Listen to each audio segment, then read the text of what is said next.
Mor- Good morning and welcome to Who's Who. I'm your host, Mario Lopez. Newspaper has been in history for the longest time, and at BNT we have our own newspaper, the Magnet Tribune.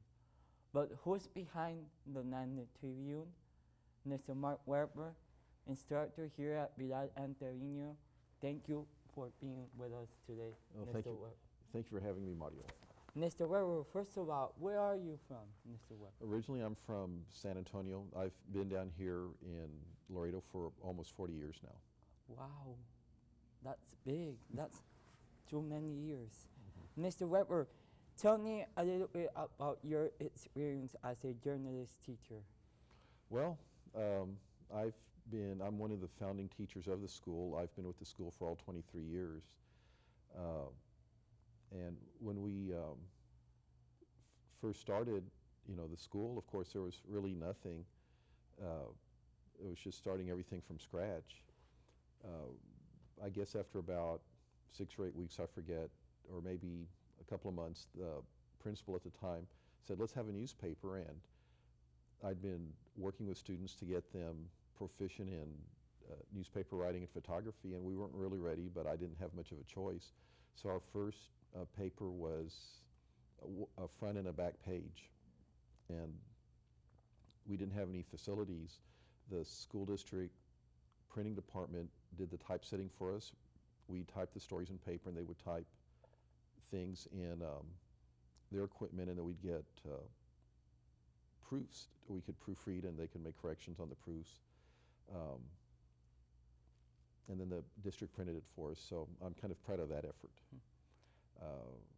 And then another thing we needed, we didn't even have a name for the paper yet, and I compiled a list of newspaper names. Tribune was one.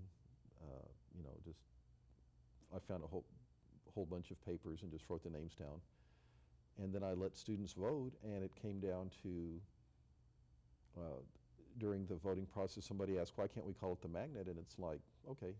So that was one of the choices. And when the voting ended after 3 or 4 rounds, we had Magnet for about half the students, and the other half wanted Tribune. So we just put the two together. And then somebody suggested, should we put the in the front? And that was voted on also. Tell me some challenges you have passed throughout the years of teaching journalism. One, I think just getting it started was a big challenge.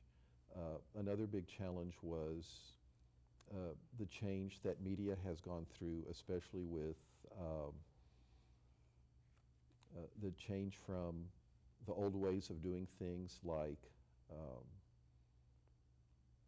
I guess, somebody else doing typesetting for you to where we're actually doing the whole paper digitally in the computer. Another big one is the passing of film photography into digital photography, and then also the move towards so much being published on the internet, online. So those have been big challenges that we've been faced with, and I think we've adapted pretty well to them. When we come back, we will know the history of the newspaper.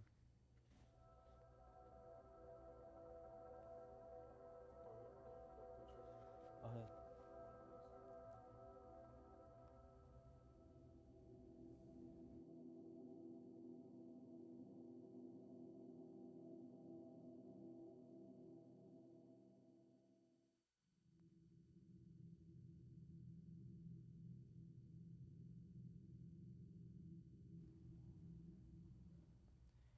Okay, let's continue with this interview. I understand that you were the founder of the Magnet Tribune, and I know we talked just about that, but tell me more. Tell me the history. Why did you want a newspaper in the school, and just? Well, I think a newspaper really does bring the student body together. It's a way of communication. It keeps students informed of things. And if you look at our situation, especially where we have the morning and afternoon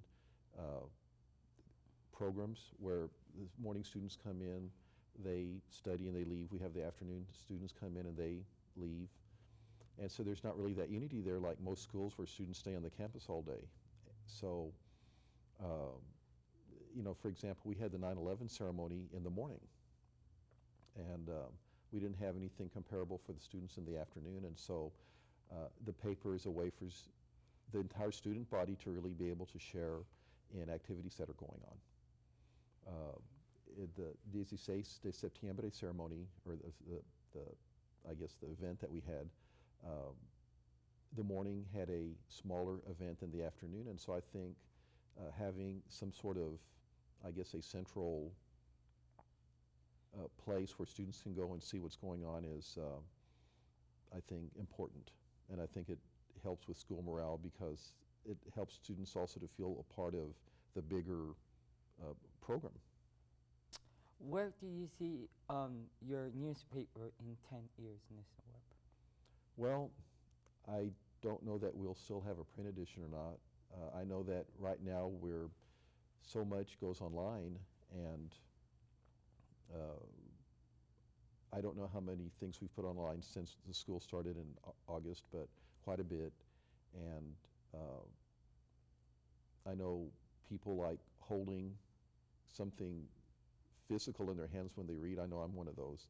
I think younger people are probably more Technology. Yes, technology, and so you're looking at your phone or the computer screen, which I personally would not want to, you know, because I like to hold it. But I think it's just the generation thing where you know, the different generations have their preferences, and so I'm thinking eventually the paper will be totally online and without any print edition. What are some characteristics, according to you, a journalist needs to have? Well, I think what a journalist really needs to have is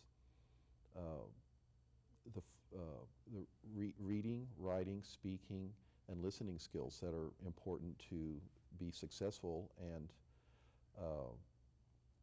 I think those skills in equal proportion, because there's so much, you know, speaking to others and being able to communicate clearly in writing, not only with the people that you're interviewing, but, you know, with the others that you work with also, listening, you know, thinking on your feet, being able to react quickly. And these are skills which translate directly to attorneys and the law. And so you'll find a number of former journalists who have studied law and now are lawyers. So the skills translate, and I think these would be the skills that are important. When we come back, we are going to know more about the Magnet Tribune. Anxiety is awful. It's horrible. It feels like you're someone completely different. Like the world is slowing down. Like you're not in your body and you felt yourself leave. You can feel your heart pounding in your chest. Like you're fighting the world for one gasp of air. And like each breath is your last.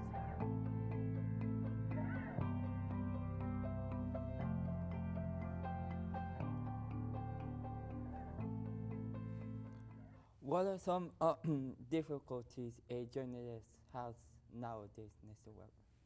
Well, I think in general,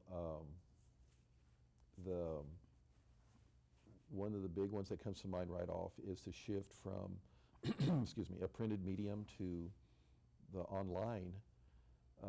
And there's so much really, I guess, just sites that pander to, I guess, the baser instincts in us where they're looking for clicks. And so you have, you know, some that have I guess, a conservative point of view and they're very sensational, and you have some that are very liberal and have that liberal point of view and they're looking for clicks because that translates into advertising. So to me, that's been a degradation of journalism. And I think also the move away from the print to the online has also led to perhaps a decline in deeper, more investigative type pieces, or maybe longer forms of stories where you're really getting more into depth, because it's easy to read something that's substantial and lengthy on a page, and it's more difficult to read that same lengthy, substantial story on a computer screen or your phone. What advice can you give to the new generations that want to become a journalist? I'd say read widely, become interested in state and national and world events, look for ways to connect state or national or world events to your own life, acquire a ability to approach others and speak to them without feeling fear or embarrassment or shyness. And I think just be an interested citizen of the world and become involved in things. Anything else you want to add, Mr. Wetler? Well, I have found journalism to be exciting. It's nice to see, I guess I've had a generation now of students who, a number of them have gone into media fields or studying media or something related, and it's gratifying to see that they're continuing that. Thank you, Mr. Wetler. Thank you, Mario. I'm honored to be here on your show. Thank you. I'm Mario, and have a nice day.